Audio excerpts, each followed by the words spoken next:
Familiar? Then I came to the Senate in 1978, and soon after that, Ronald Reagan cornered me and asked me to support him for president.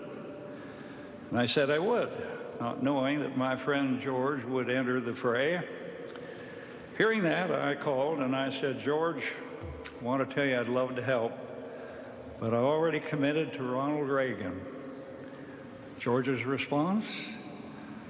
Well, Al, I'm sorry about that. I probably should have let you know sooner. And actually, a guy doesn't get very many calls from a friend who says they can't support him. Sound familiar? Of course it does. Because in George Bush's theme of life, during all the highs and lows, there was a simple credo. What would we do without family and friends? And when he became vice president, our friendship, our enjoyable friendship, was refreshed, and the four of us had many, many pleasant times together. Now, my life in Washington was rather tumultuous. I went from the A social list to the Z, and never came back to the A. In one dark period, I was feeling awful low, and all my wounds were self-inflicted, all of them.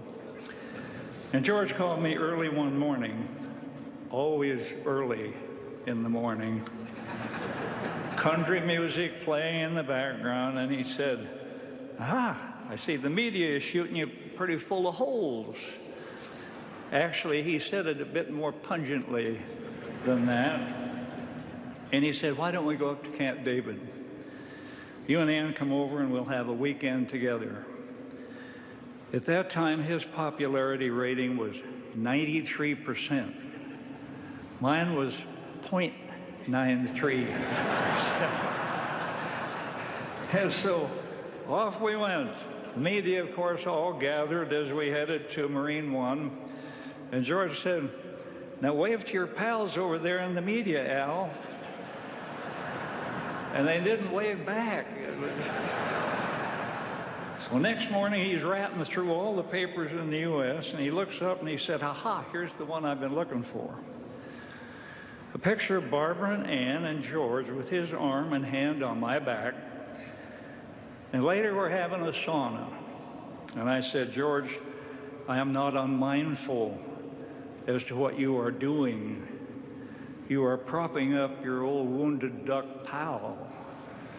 While you're at the top of your game, you reach out to me while I'm tangled in rich controversy and taking my lumps, and he said, yep. There were staff members, Al, who told me not to do this. But Al, this is about friendship and loyalty. Sound familiar? Well, we had an awful lot of fun, too. Always a delight to be in the president's box at the Kennedy Center, off to a play at the National Theater of the Warner with the Bushes. And outside of the president's box one evening, there was a massive 6-foot vase with an extraordinary glaze. I hope you know the difference between a vase and a vase. $35. Now, George walked up to it and he said, Al, wait, I think that's Etruscan. I noticed that, he said, this blue-grayish glaze from that period, a clay that could only be found during that era. And I said, no, George.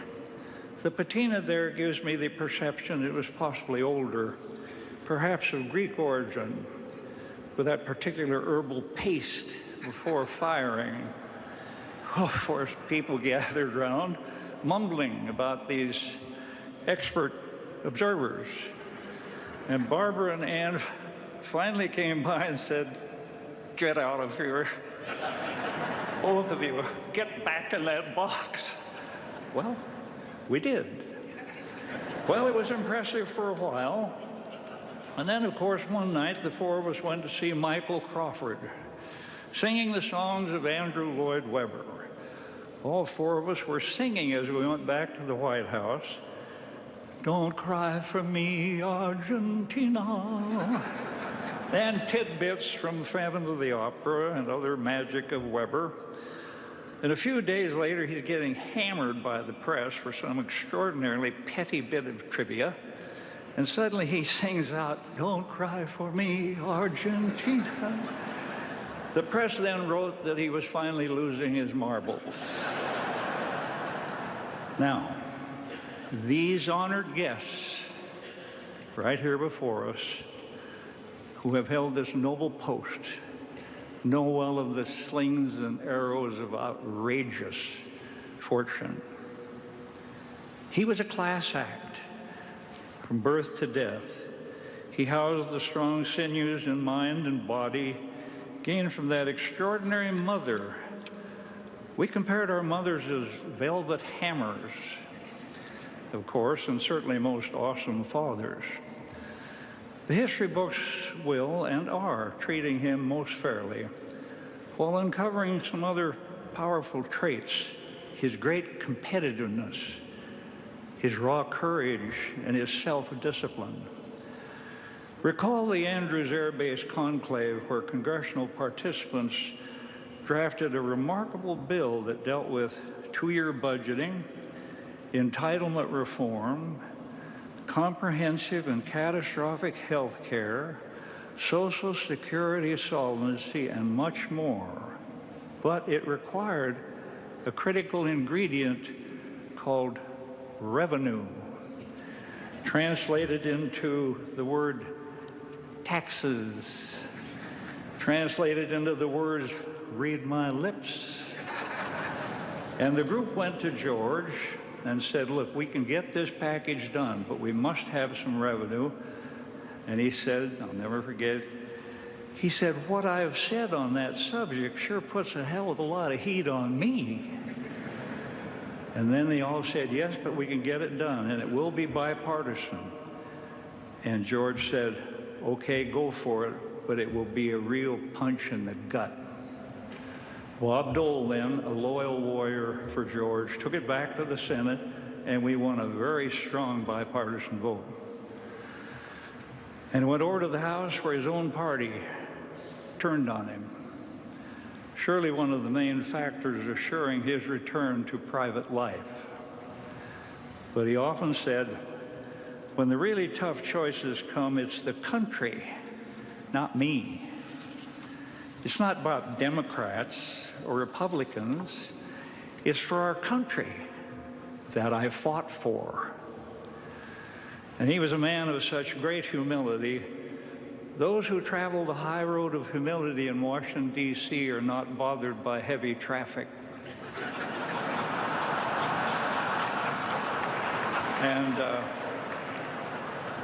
he had a very serious flaw, known by all close to it. He loved a good joke, the richer the better, and he'd throw his head back and give that great laugh, but he never, ever could remember a punchline. And I mean never. So the punchline for George Herbert Walker Bush is this: you would have wanted him on your side. He never lost his sense of humor. Humor is the universal solvent against the abrasive elements of life. That's what humor is. He never hated anyone. He knew what his mother and my mother always knew: hatred corrodes the container it's carried in. The most decent and honorable person I ever met was my friend George Bush, one of nature's noblemen. His epitaph, perhaps just a single letter, the letter L for loyalty. It coursed through his blood. Loyalty to his country, loyalty to his family, loyalty to his friends, loyal to the institutions of government, and always, always, always a friend to his friends. None of us were ready for this day. We mourn his loss from our own lives and what he was to each of us. That is so personal, so intimate, so down inside. it would have been so much easier to celebrate his life with him here. But he is gone, irrevocably gone. So now we have loosed our grip upon him, but we shall always retain his memory in our hearts. God has come now to take him back. We all knew on one unknown day he would return to his God. Now we give him up. We commend him to your loving hands. Thank you for him. God rest his soul.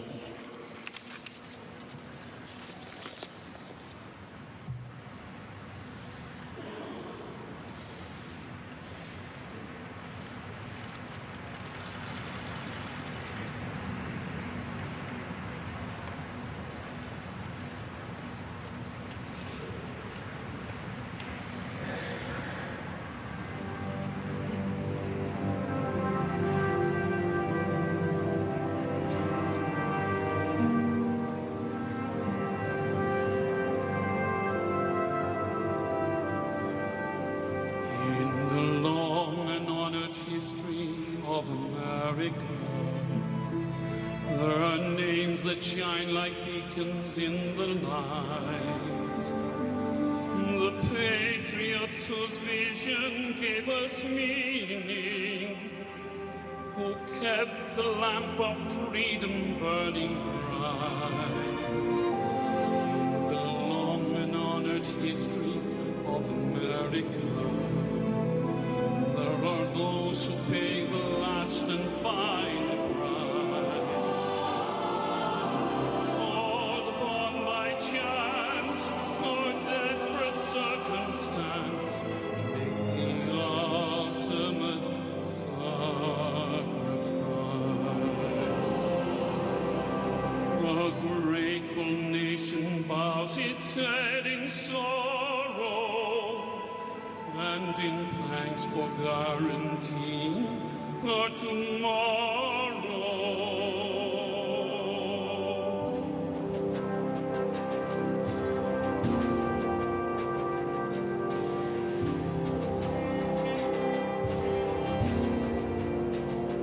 The last.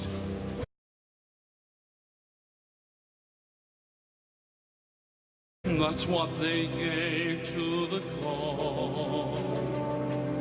The last full measure of devotion, and though they cannot hear our applause, we honor them forever and keep alive their story, pay tribute to their lives, and give them all the glory.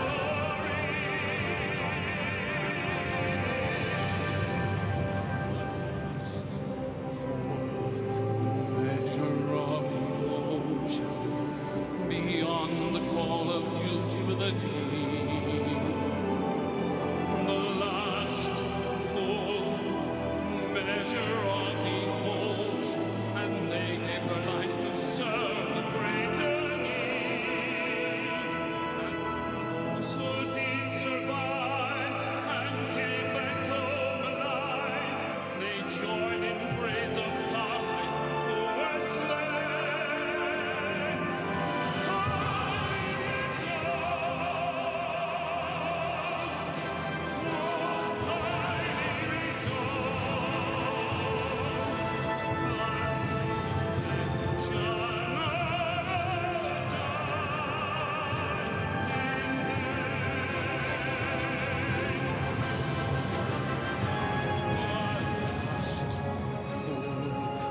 Measure of devotion beyond the call